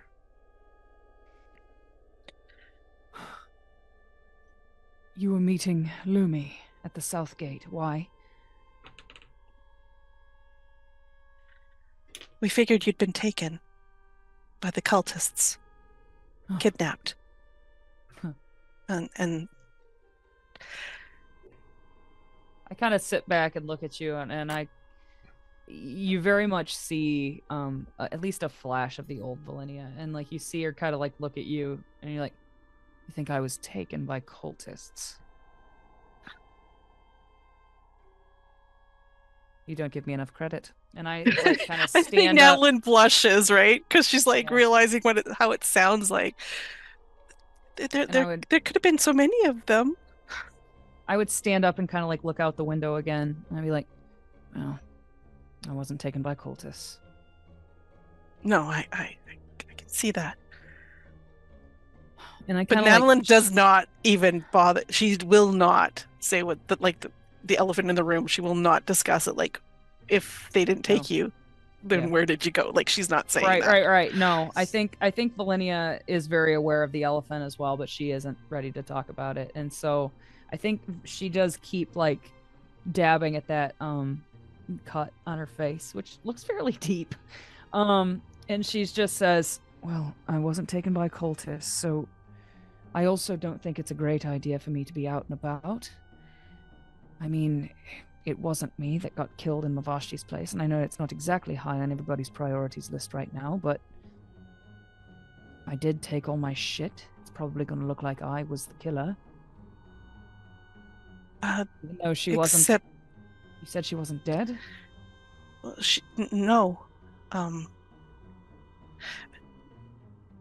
Though I don't know what happened to her after the Sandpoint devil attacked. So she could have been one of the charred bodies. People did die. But not before that. And you can see like Natalin's a little kind of confused about the whole, there was because you're. So she's confused. She wants to ask the question, but there's no question to ask. So she's just like, "How about you stay here, and I'll go tell Lumi." I was about to suggest the same. I don't think it's best that I'm out and about right now. Okay, I'll be quick. All right. Do you have any, like, a water basin or anything that I can, like, help with this? And she will open up this little closet. You probably wouldn't even have seen because it's just kind of like hidden at the foot of the bed. But when she opens it up, you can see that there's like the wash basin and a couple of rags to clean up with. And Natalin just kind of like shows you that and then turns to go because she's kind of hurrying. She gets to the door and as she's about to close it, she turns back and she's like, "You will be here when I come back, right?" And I think Velynia kind of like puts her hands on her hips and sort of sighs and just says, like, kind of not sarcastically, but flippantly, I guess. She would just say, "I promise. Cross my heart." And I think that's enough for Natalin. She just kind of nods and closes the door and then runs to where she's supposed to meet Lumi.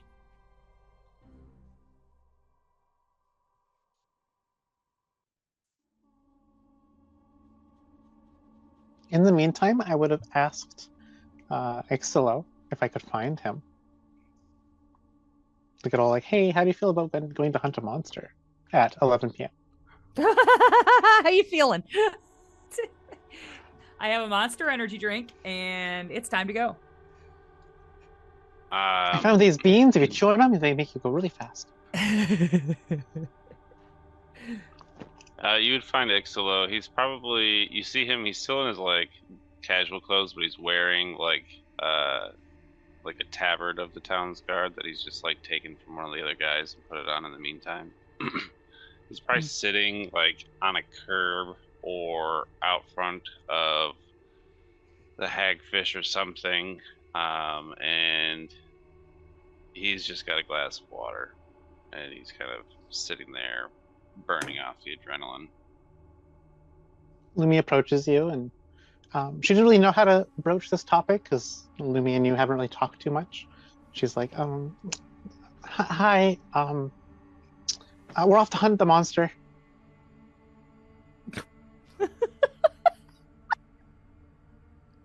Okay. Okay. There are more details. You have more details, I'm sure. Can you tell them to me? Yeah. Natalin and I, we're gonna go and set off right now to go track down that Sandpoint devil and go hunt it down in the pit. And I was wanting to know, and Natalin was wanting to know if you wanted to come with us, because we also want to go see if we want to go get Velynia back because we think that the cultists, remember those Sandpoint devil cultists? We think that they took her, and time is of the essence. And well, if the thing is, layering and sleeping, we need to. Cultists, Icselo stands. Ooh. If the cultists have Velynia, then we have to go.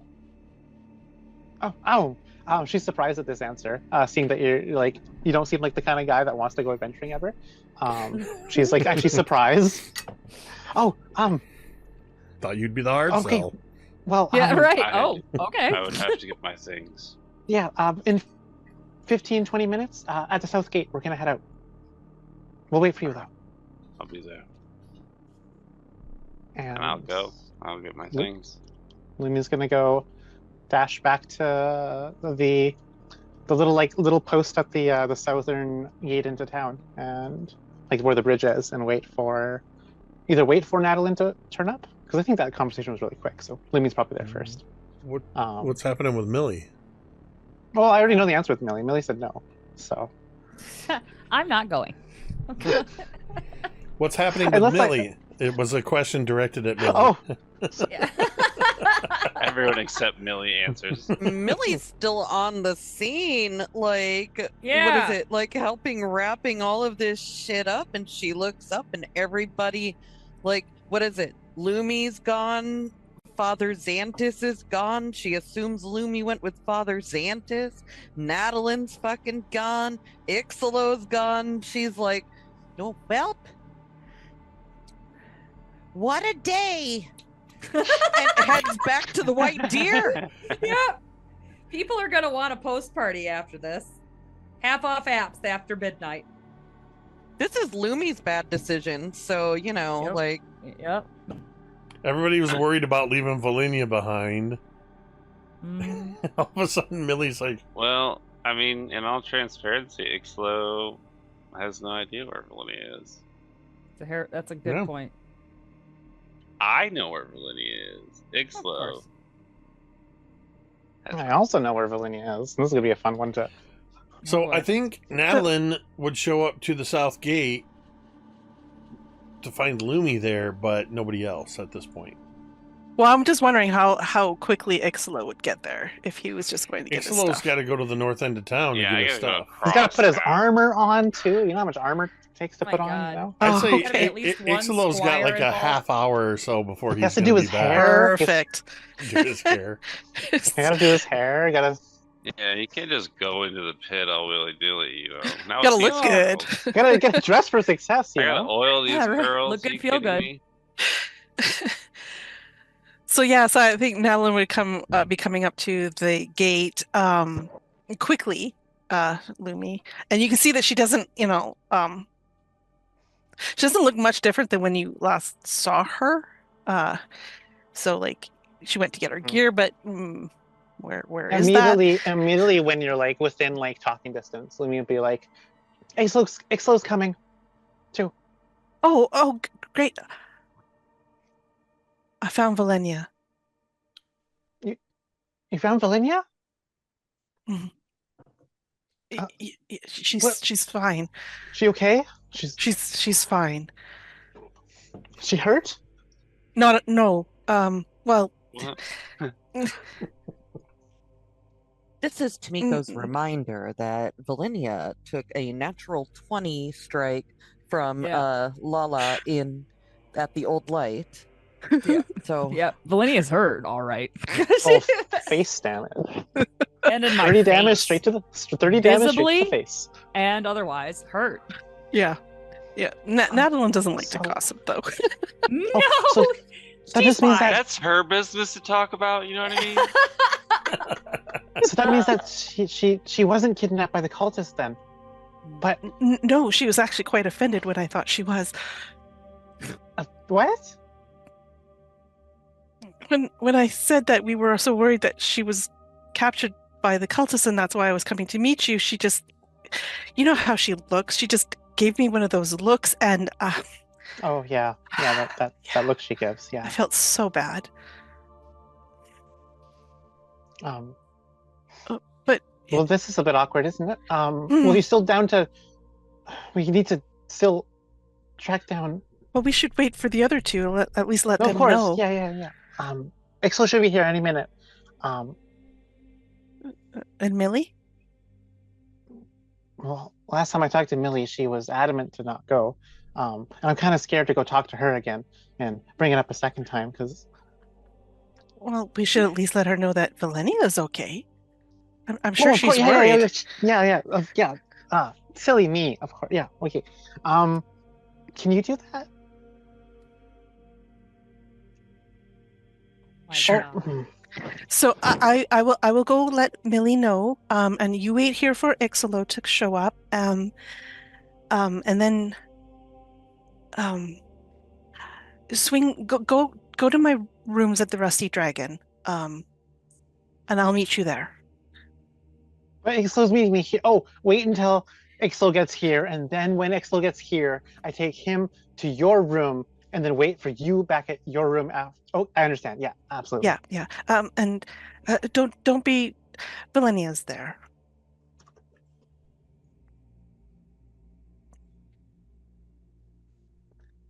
Hmm? That's where I found her. And her ears droop. I think she just. It's, Hmm? Natalin just tries many ways to say something, and anything that she thinks of to say is probably just going to make this hole bigger that she's digging herself into with Lumi. And I'll go get Millie now. I'll see you there in like 10. Mm-hmm.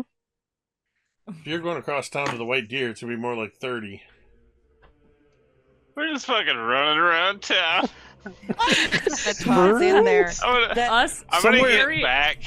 Natalin Kaeryn's a will terrible run. run. influence. I'm On gonna her get way to to the the South White Gate. Deer because We're like, that's we're on going the to the White way. To be Deer. It's like, fair, God damn. Natalin also seems the kind of person that just cannot tell time.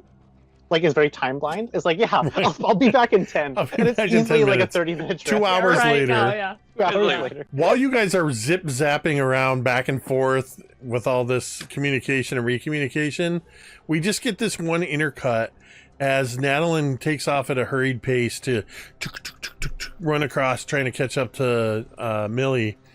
We see in one of the houses as Natalin runs by the window, we see Harry just laying down to sleep.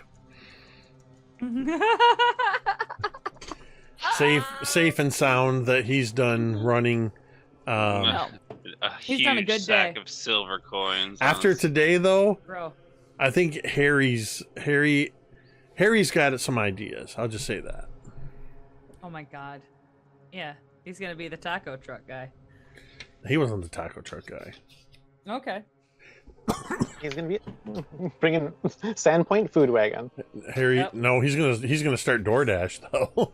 There you go. It's gonna be door Once the taco rickshaw. truck's up and running.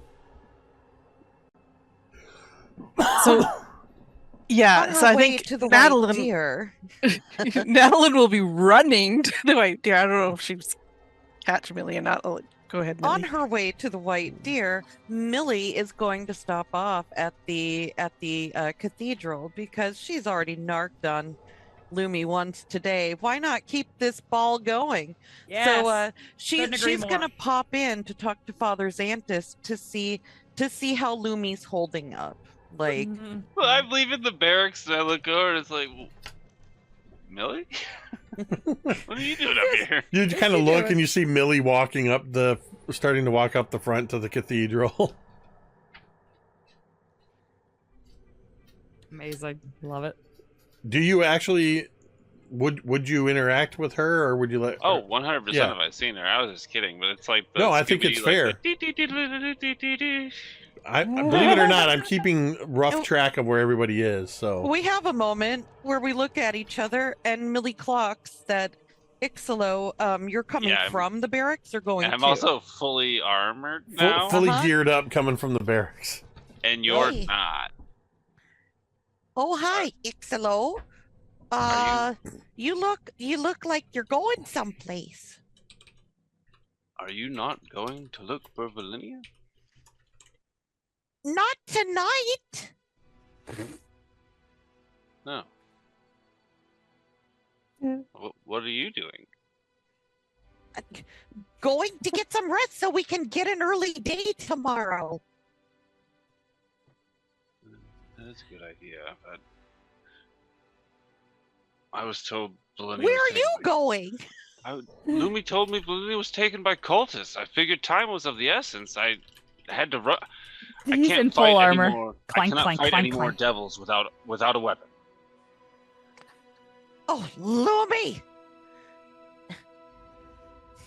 No, that headstrong girl is going to get us all killed if she goes rushing us off to the pit right now. Meow. Meow. Absolutely not.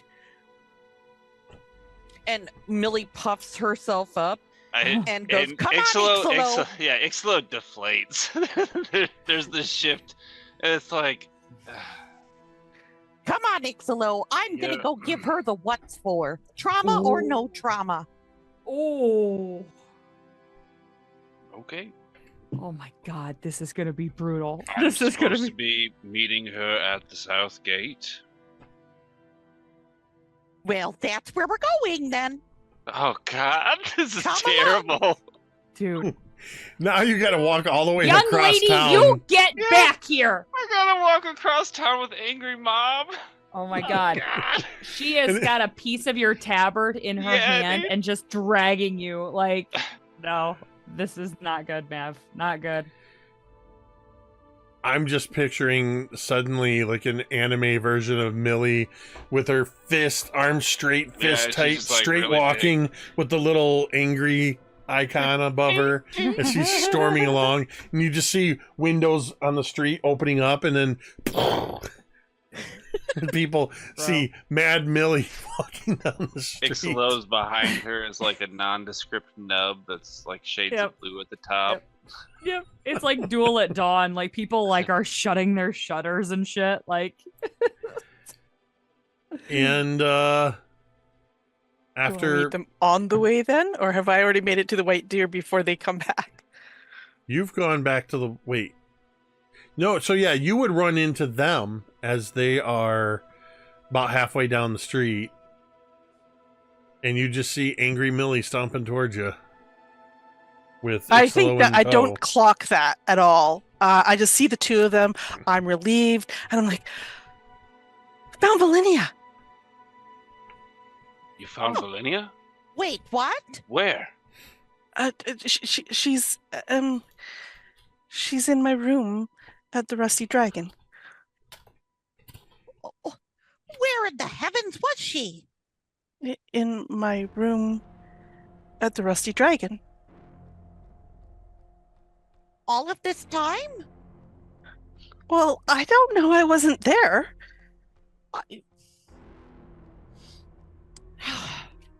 You could see like the little things going on over Millie's head. Who's she gonna yell at first? Her eyes Velynia? twitching. Oh my god. Or No, Lumi? this is gonna be like kids getting called into the principal's office. It's gonna be like, and another thing.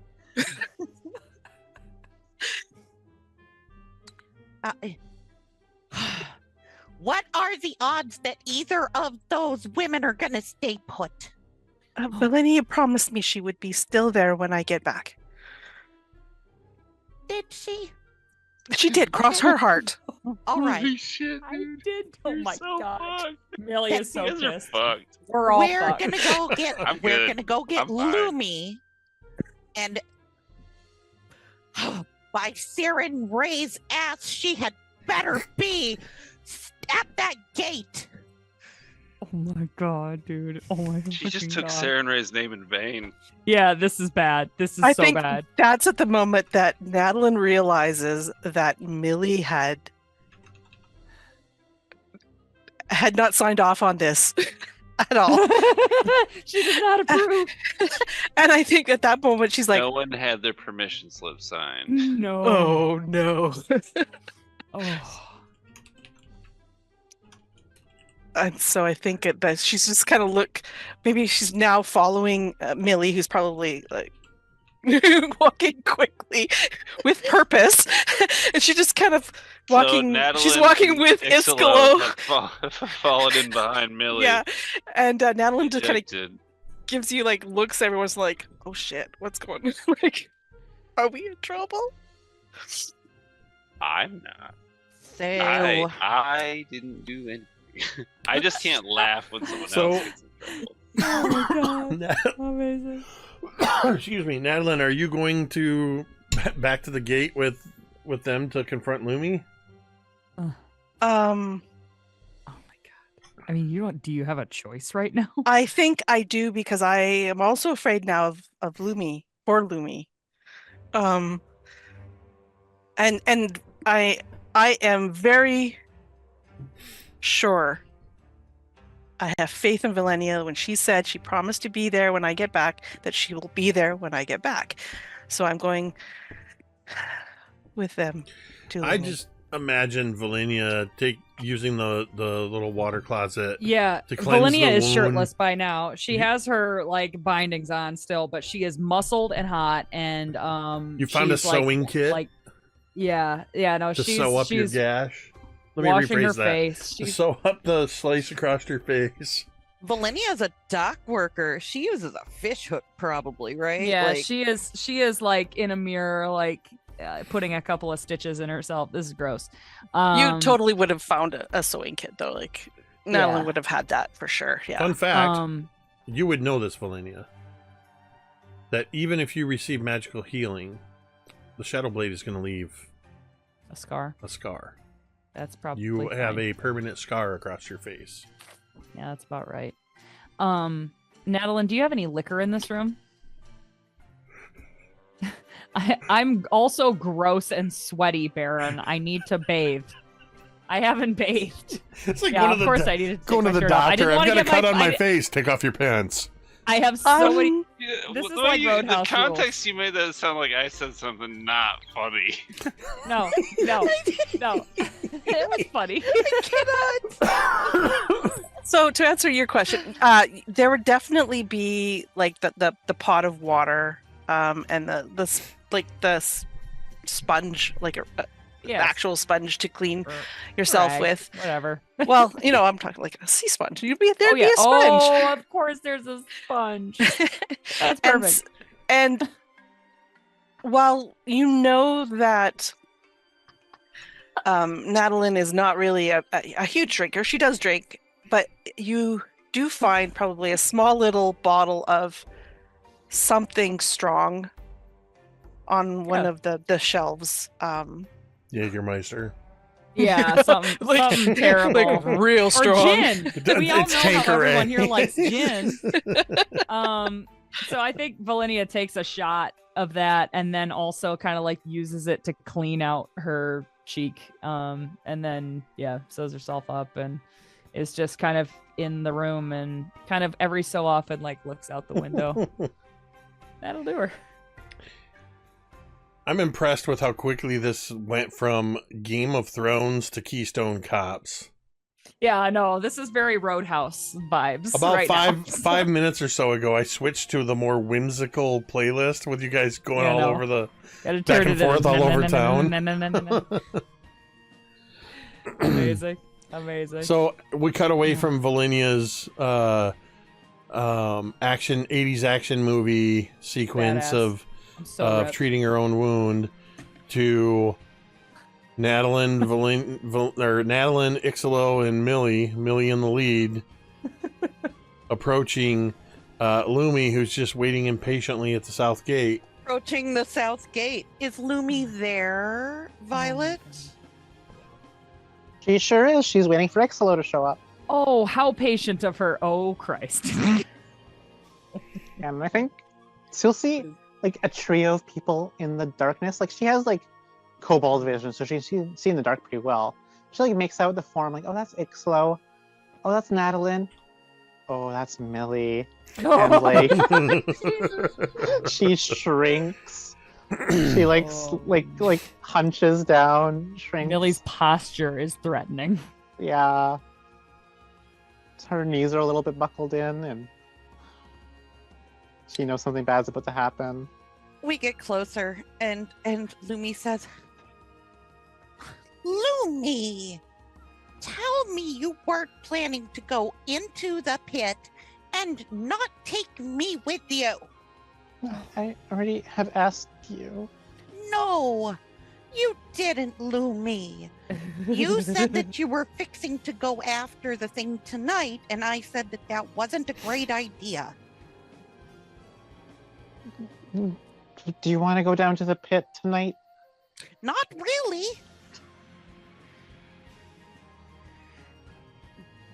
And to be fair, there's no reason why we need to now. Natalin? You muted? I'm muted.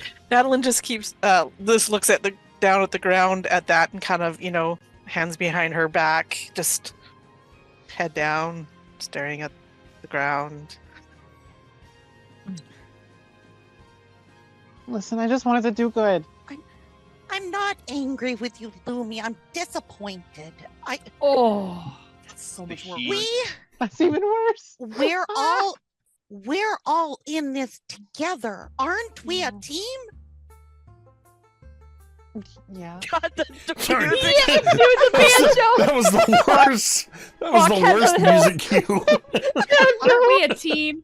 Aren't we in this together? Wouldn't you cover up for murder to help me? The kids show. They like sit me down on like a bench. It's like, now this is a lesson in making sure you talk with your friends. It's like a kids show. The fact that it was an automatic music cue, like the music changed on its own as you said that to down We are home, good friends. down home Sandpoint. Now, Lumi, what do we do next time we want to go do something, but we don't all get along on the idea? Oh my god. Check that off on Yes. perfect music cue on the bingo. That's when we hear the narrator. Well, Lumi knew she was about to get an earful from Mama Millie. This sure to thing stick wasn't going around to go after the the way she commercial thought break. it was. Oh god. Fucking incredible, bro. It's amazing.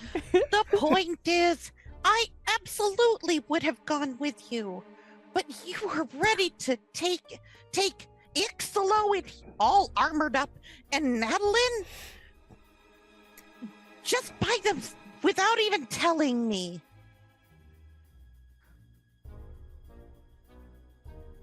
I would have left a note. Oh, for fuck's sake, Lumi. Oh my god. Well, Velynia's been found.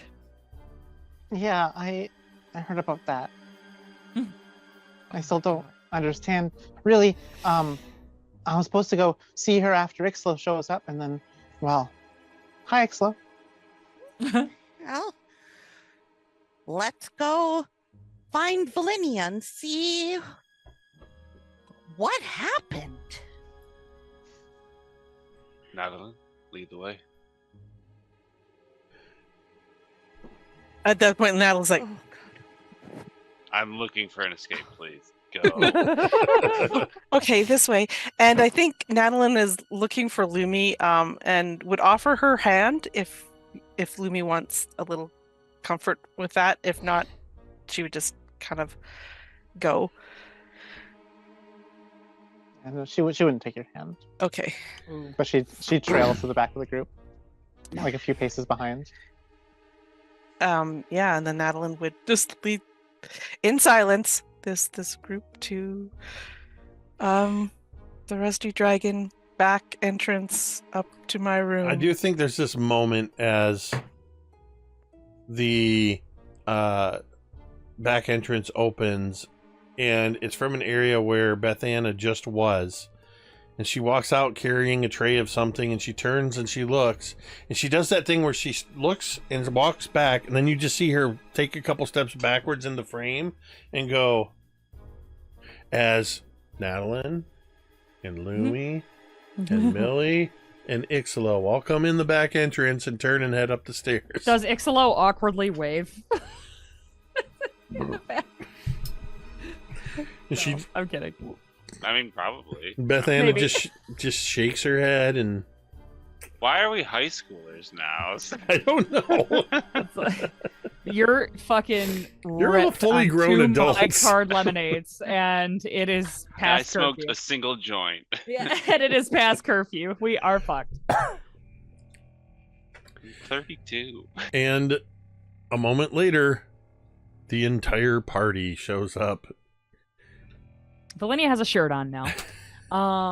And she has her face wound Velynia? stitched. Make me a... Let's see if you have your shirt on now. No. What kind of roll is that? Oh, okay. Sorry. Yeah, make a dressing yourself roll. Yeah. Yes. I'm can gonna do. need to Where roll a is, D100. Dressing. Roll for... That is- Make a couture check. It's between diplomacy see and how- intimidation. Make a See medicine how check. well you dressed? Do you look like Can you you- were throwing can it you make on a- afterwards? Can you make a performance check to see if you're actually just ogling yourself in the mirror? She's just looking at her muscles. She might have done a little of that while you guys were gone, but you know. I'm sorry. What check was that, bud? Medicine. Okay. Oh god, this is gonna be gross. Oh, 21. Okay. You did a decent stitching job. You're gonna have a scar. You were gonna have a scar no matter what. But at least it won't be an ugly scar. Okay. So yeah, It's you gonna be a definitely hot see scar. Hot. probably even though you've cleaned yourself up, there's probably still some blood on the collar and a couple bloody rags and Velynia's face freshly stitched in a gash running the length of her cheekbone. And they come back in, and I think honestly Velynia is sort of just been kind of like pacing. She doesn't have any way to kill the time. I think you see her, she's leaning against like on the wall where the window is. She's she's looking out the window.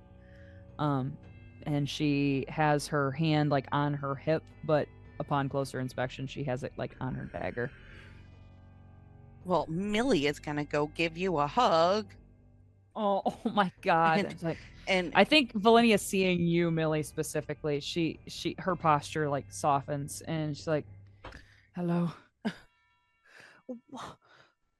My word, we were so worried about you. We thought you were the person who got murdered, who didn't end up getting murdered, but we thought that it was you. I'm sorry. I didn't mean to give that impression. Oh, let me look at what happened to you. Ow. Oh ow, my. Ow. And I kind of like, of course, Millie is a half elf, right? I imagine she's a little Mhm. shorter than Velynia, and she's Yep. like very, very like doing the mom thing where she's like pawing at my face, like, ow. It's like, well, it's kind of a long story. It's been a very eventful Who did evening. this to you? And I kind of like pull away, and I'm like, I can't say. It's better that you don't know. It's. What's it, cultists? No. And I kind of like look over Millie's shoulder at Natalin. And I'm like, it could never be cultists. And I give Millie a wink. Well, that was my theory also. Are you all right? And I kind of like look around at everybody in the room, and you guys just see like the littlest like smile from Velynia. And she kind of like sighs and looks at you and is like, I think I am now. And that is where we'll call tonight's episode. That's perfect. I was just looking for a good sound bite. I knew once you guys got all back together, That's perfect. Oh man. we'll leave the planning for next session. But I love tonight was the 5K around Sandpoint episode, the Sandpoint 5K. yeah, you guys definitely got your steps in at the last hour of the night. After such good food, you got to burn your calories somehow. Absolutely. I would say just Carbo load. for note taking sake, by the time everything resolves, we're somewhere between 12 a.m. and 1 a.m. It'll technically wow. be the next day. Technically the next day. It's technically literally the first hour of Moon Day. Gotcha. Moon Day. Somebody's Somebody's got a case of the Moon Days. I don't know what I hate more, that you said that or that I laughed at it. I believe you get your ass kicked for saying something like that. So yeah, that was, we started out hot and intense and we ended with a different kind of hot and intensity, with some definite tonal shifts somewhere along the way. Goddamn right there were tonal shifts, namely in my delts. Leave it to Cari. She's got a character alone in a room and decides to go, well, this is going to be my muscle mommy I'm hot. scene. Not like sexy hot, just temperature. I'm hot. I've seen the character art. Velynia is objectively hot. Damn right she is. I think it's an all-around attractive group of adventurers. Oh god damn it. Of course we are. I think everybody in Sandpoint is hot. Like the way we've described like everybody, they all have hotness. Different kinds, but hot. Even Kaeryn, really? Like, I mean he's rich hot. Like that's a certain kind. What happened? Oh my god. What? Jacob, where was my cat when all of that happened? I don't know. Did Monte Cristo get crisped? Back he- at the is he Monte Rusty Crispo? Dragon. He's Yeah. not Monte Monte Crispo. Crispo. He's back I at mean, the Rusty Dragon. Monte He's Cristo's so fine. familiar, so what happens? I don't know. I don't I know. thought we said he just poofs and then re-poofs in the next battle. No, Didn't we stipulate that? it's more complicated than that. I If- never okay. if he's actually in your- looked up. if he's in that space you have for him, doesn't he safe there? Yeah, but he only goes in there like at night for sleepy time. Well, it Yeah, is but what night. happens to your familiar? His night. I'll do the homework on that and we'll Let's- figure it okay. out because So, eventually okay, listen. that cat's gonna We're be already cosmic. putting you guys in danger. Oh yeah. Yeah. And we're already putting your kids in danger. But we're not going Once to kill we- your cat. No, once we bring in the cats, I'm I'm out. going to say... Hold on. The cat is fair Baron's got game when something to it's at say the here. pit. Hold on. There's a line here. We're crossing way. We're on the wrong side of the line. Is that what you're saying? Listen, I love Uh-huh. cats. I don't know. We'll figure out how it works, but I'm inclined to say that that Monte Cristo is basically like old. I don't know how it is now, but old South I Park. want to say that he was at the Rusty Dragon. If he gets killed, knocking he shit gets off killed. He poops tables, back later. You know, he's cool. There's mice, you gotta keep that shit on control. Mm-hmm. Mm-hmm. Mm-hmm. Yeah. Mm-hmm. But yeah, I just thought about that. I'm like, oh god. Made me scared. So that was quite the episode, but we've got the gang back together. We'll see what kind of plan they can come up with next week in our next session. So we are going to head on out of here. Thank you to all of the wonderful people dropping bits and Schultz C2 and towards 7210 with the 5 community subs gifted out earlier, which puts you up to 93 domain dice. You guys keep going up rather than down. I'm going to have to change the layout to add a third digit to that. Yeah. It's been a long while since we've had a group. I'm gonna have to. You know what? Something I have to do is start giving you reasons to burn them. So, All that. Yeah, I mean that's the best way. If you double digits, that's not fair. If you have a what's the word? Surplus of domain tomes, then clearly I'm not doing my job as your game master.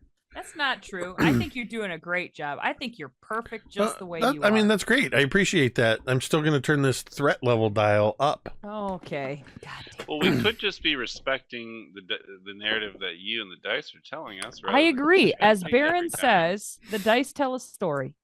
This is just a reminder to my team that Millie does have her death letter in her pack, in case you ever need it. You guys are like, no, we're honoring the narrative. Tamiko's like, Jake's gonna Millie kill is me. such a dramatic mom. We like calls the started kids. We started this session with Jacob asking us, how many HP do you have?